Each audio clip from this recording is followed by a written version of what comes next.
భార్య: ఏమండి, మీరు బాగానే ఉన్నారా? భర్త: నాకేంటే, నిక్షేపంగా ఉన్నా. భార్య: మీకు ఎటువంటి అనారోగ్యం రావట్లేదా? భర్త: అలా ఎందుకు అవుతుంది తింగర్దానా? భార్య: అది కాదండి, నేను మీకోసం పూజలు, నోములు, వ్రతాలు చేయట్లేదు కదా. అయినా మీ ఆరోగ్యం బాగుందే, ఎలా? భర్త: ఎలాగైతే నేను బాగుంది కదా.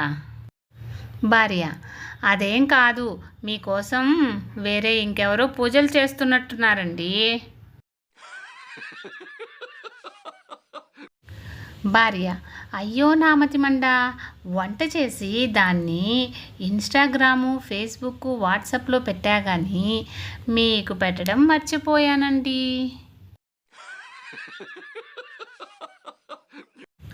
ఎప్పుడైనా అనుకోకుండా ఏదైనా తప్పు చేస్తే కళ్ళు మూసుకొని 2 నిమిషాలు గట్టిగా శ్వాస తీసుకుని అప్పుడు ఆలోచించండి, ఆ తప్పుని ఎవరి మీద తోసేయాలా అని.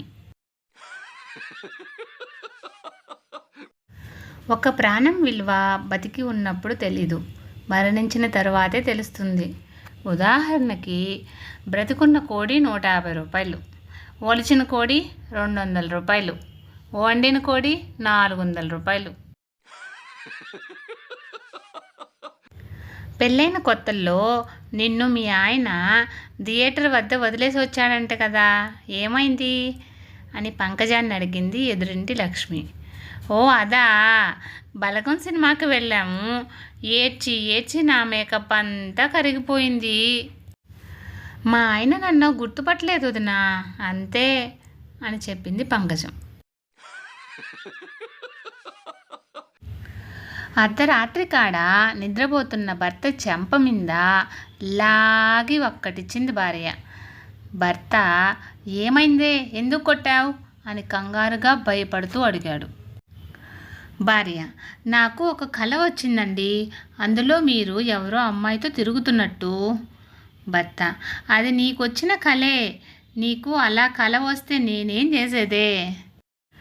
భార్య: నా కలలోనే ఒక అమ్మాయితో తిరుగుతున్నావంటే నీ కలలో నువ్వు ఇంకా ఎంతమందితో తిరుగుతున్నావో, ఏం చేస్తున్నావో ఎవరికి తెలుసు?